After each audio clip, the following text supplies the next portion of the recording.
Seja bem-vindo ao canal Minutos de Sabedoria Online, canal voltado para te ajudar a alcançar o seu desenvolvimento pessoal e prosperidade em todas as áreas de sua vida. Acesse apontando o seu celular para o QR Code na tela ou clique no link no primeiro comentário. Vamos ao vídeo. Capítulo 14. Pensamento. Tudo que somos é o resultado do que pensamos.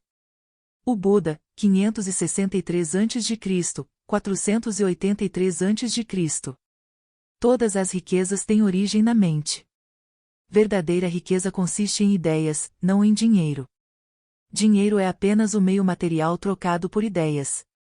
A cédula em si, iene, euro ou outra, não vale nada, são as ideias por trás dela que lhe conferem valor. O ponto é que você não deve sair para procurar riqueza. A riqueza está dentro de você. Use sua mente para pensar de maneira construtiva. Pensar não significa perder tempo à toa. Você precisa pensar com um propósito em mente e um fim em vista, tentar resolver um problema.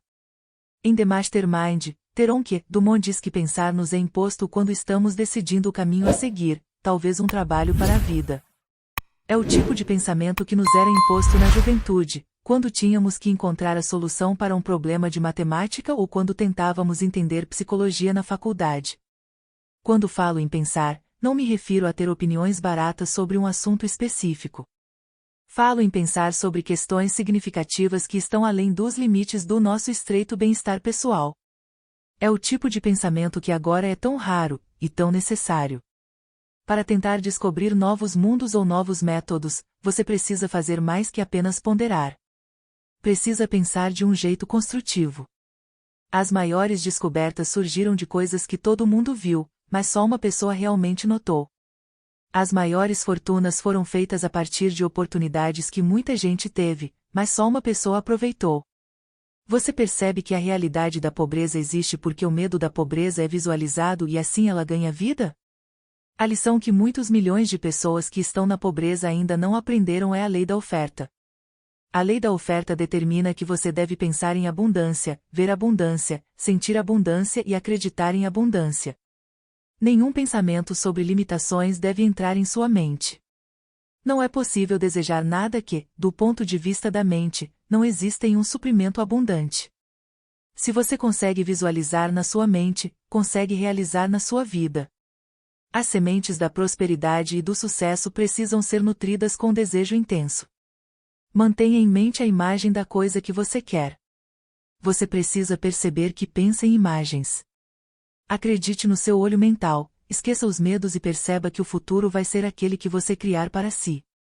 Não há nada capaz de detê-lo se você estabelecer o objetivo, esquecer as dificuldades e mantiver sempre o objetivo no seu campo visual mental. Não é mera ostentação dizer que nossa condição mental nos permite construir a vida que queremos. As únicas limitações são aquelas que impomos a nós mesmos.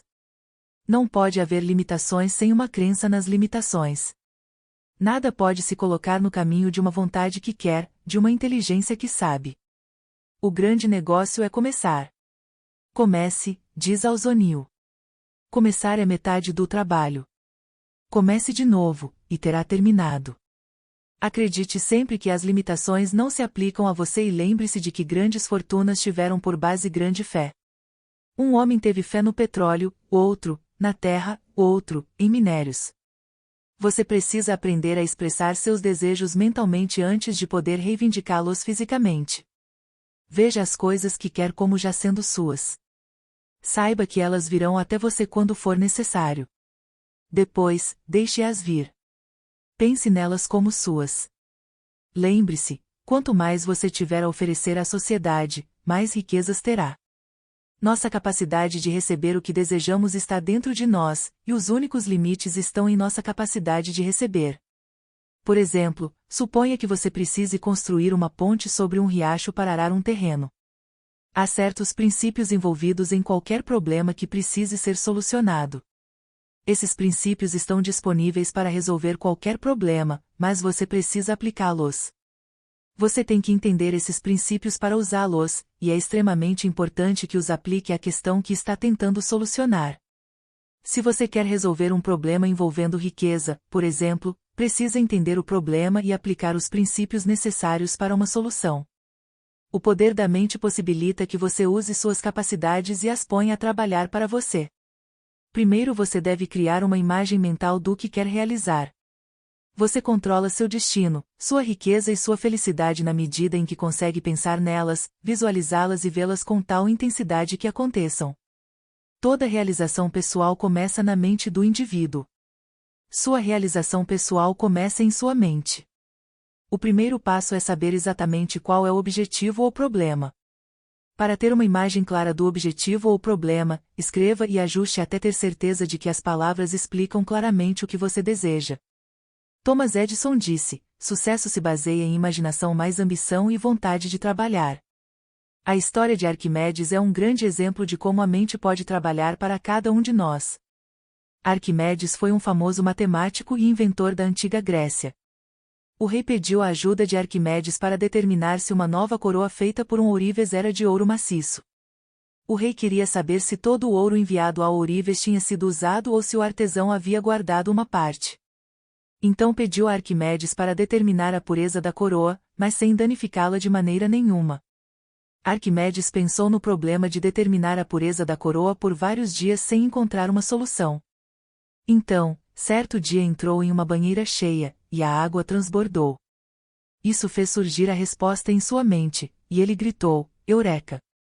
A resposta que Arquimedes encontrou consistia em pegar 3 recipientes com as mesmas dimensões e contendo igual medida de água. Ele colocaria a coroa no primeiro recipiente, a quantidade de ouro que o rei havia dado ao ourives no segundo recipiente, e um igual volume de prata no terceiro recipiente, depois calcularia a diferença na quantidade de água que transbordaria de cada recipiente. Assim que teve a ideia, Arquimedes agiu e a pôs à prova. O experimento provou que o ourives era desonesto, como suspeitava o rei.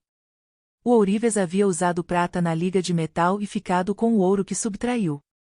A resposta que Arquimedes propôs é hoje um conhecido princípio: um corpo imerso em fluido desloca tanto peso quanto o peso de igual volume do mesmo fluido.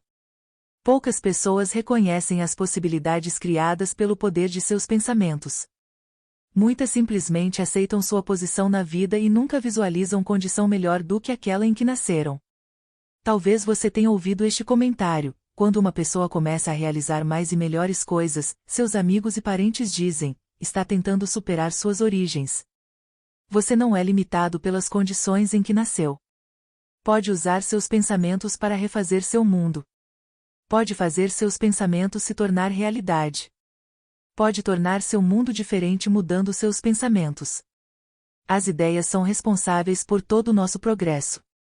A natureza humana é tal que o indivíduo nunca está satisfeito até ter o poder dentro de si para se tornar aquilo que deseja.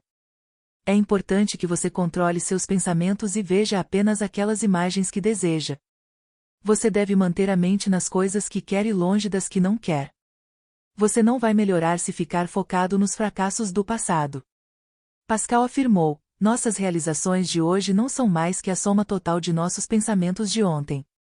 Para ser bem-sucedido, você precisa perceber que tem o poder para isso dentro de si, depois saber o que quer, focar os pensamentos naquilo que tem o desejo ardente de conseguir e pôr seu programa em prática com exclusividade de propósito. O livro clássico de James Allen, O Homem é Aquilo que Ele Pensa, afirma da seguinte maneira: o ato é a flor do pensamento, a alegria e o sofrimento são seus frutos, e assim vai recolhendo o homem o produto doce ou amargo de sua própria seara. Nossos remédios sempre estão em nós mesmos.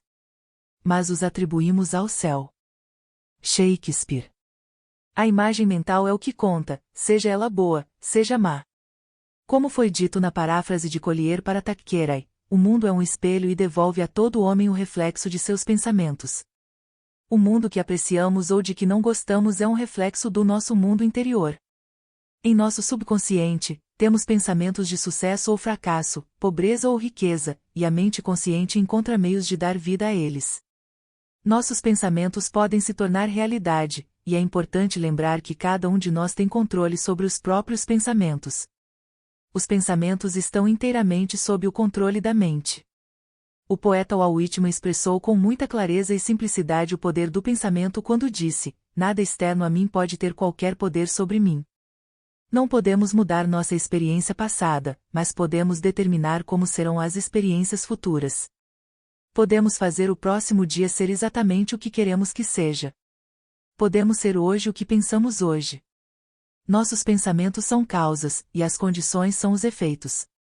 Em muitos casos, a razão pela qual as pessoas fracassam na vida é que pensam primeiro em fracasso.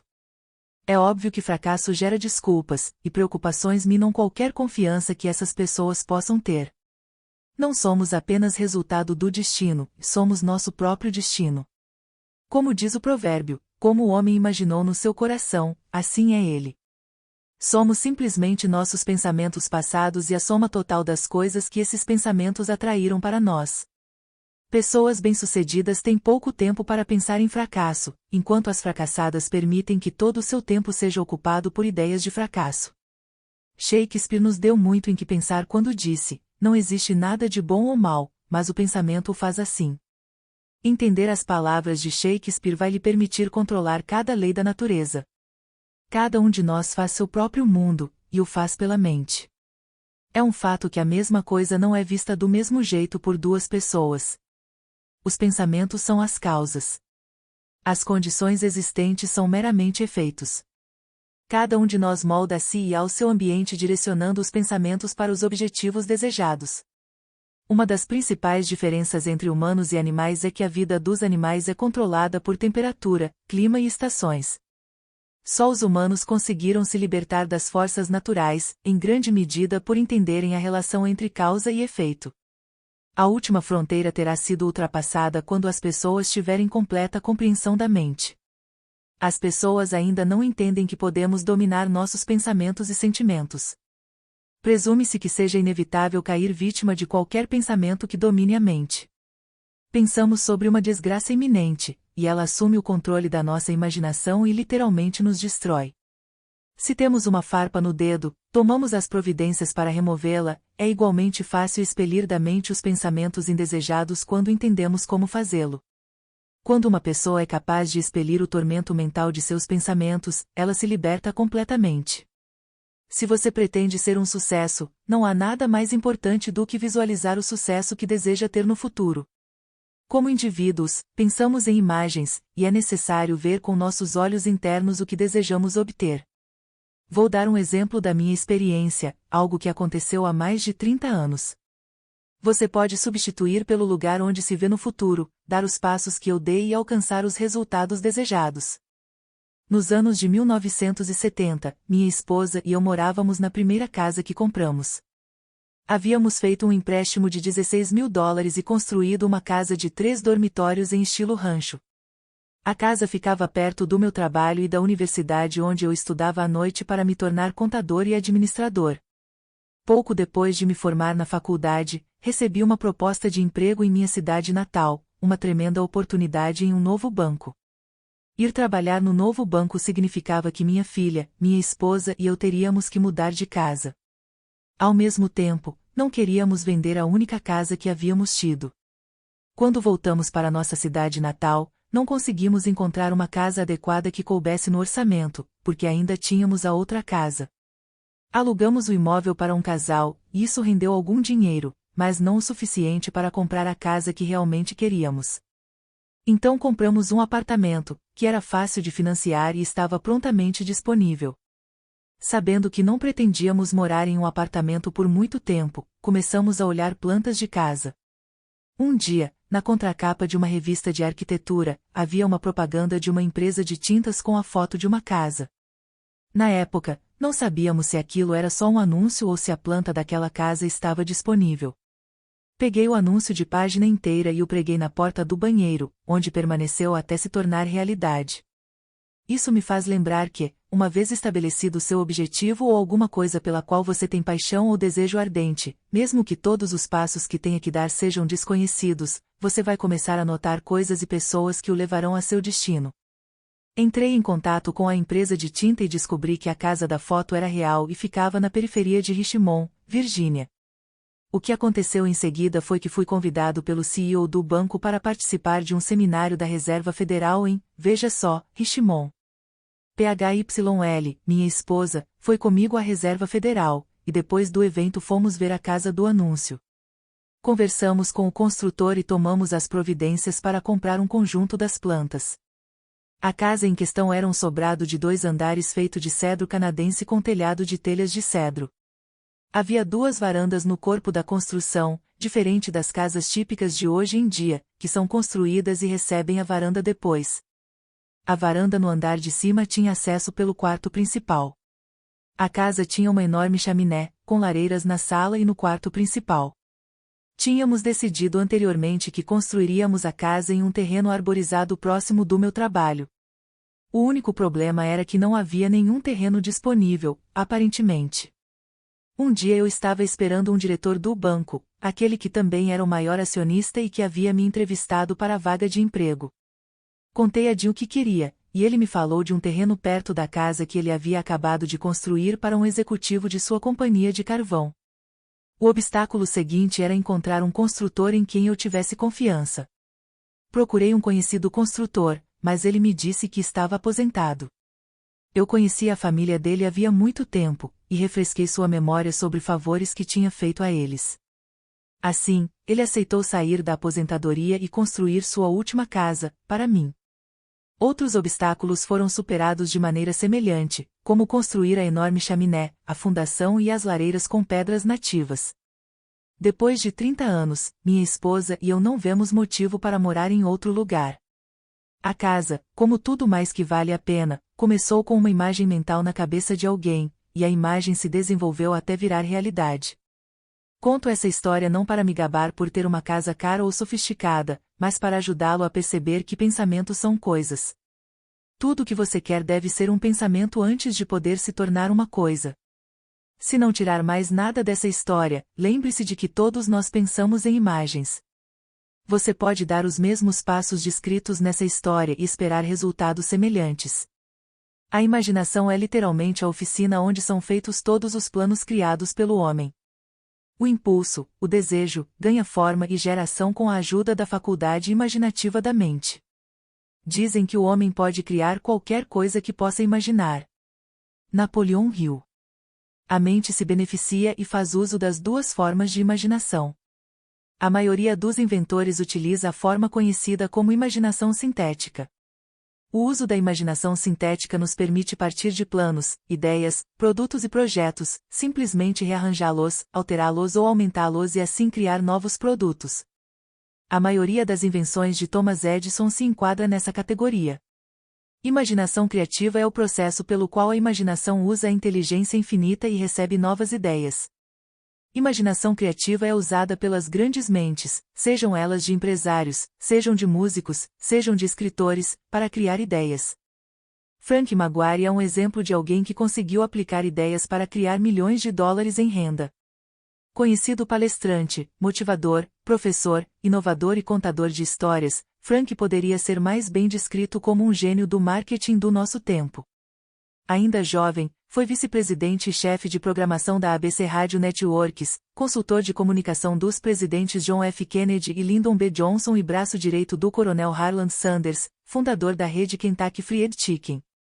Frank também foi um dos 5 membros originais da força-tarefa que criou a Special Olympics e o Project Ed Starta.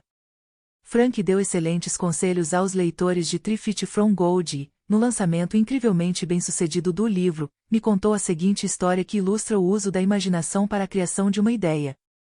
Ele trabalhou com especialistas para desenvolver uma ideia e criar negócios que enriquecessem os proprietários e dessem excelentes empregos a centenas de milhares de pessoas. Quando trabalhava como assistente do coronel Sanders, da KFC, Frank um dia recebeu um telefonema de Fred Smith, que o convidou para ir a Memphis discutir uma ideia. Frank explicou que a reunião aconteceu no Holiday Inn, e Fred pegou um guardanapo e desenhou um ponto no centro com linhas partindo dele, como os raios de uma roda. Fred disse: Frank, vou pegar pequenos pacotes pelos Estados Unidos, trazê-los para Memphis e remetê-los antes do amanhecer. Frank respondeu: Fred, essa é a ideia mais idiota que já ouvi. Fred retrucou: não é mais idiota do que vender frango frito em uma caixa de papelão. Esse comentário era uma referência aos anos que Frank Maguire havia passado cuidando do marketing da Kentucky Fried Chicken. Fred Smith era um homem de 30 anos que teve essa ideia quando estava na faculdade. Seu professor não se entusiasmara com o trabalho de conclusão de curso feito por ele sobre a ideia, mas Fred Smith convenceu Frank Maguire, e ele foi um dos membros originais da Federal Express Corporation. Tenha cuidado com quem você escolhe para contar as ideias que tem ao exercitar sua imaginação. É provável que escute de amigos bem-intencionados comentários como "você está louco, vai perder até a roupa do corpo" ou "ninguém jamais fez isso com sucesso antes". Compartilhe suas ideias com outras pessoas de visão que possam ajudá-lo em sua jornada para o sucesso. Gostou? Link do próximo capítulo na descrição.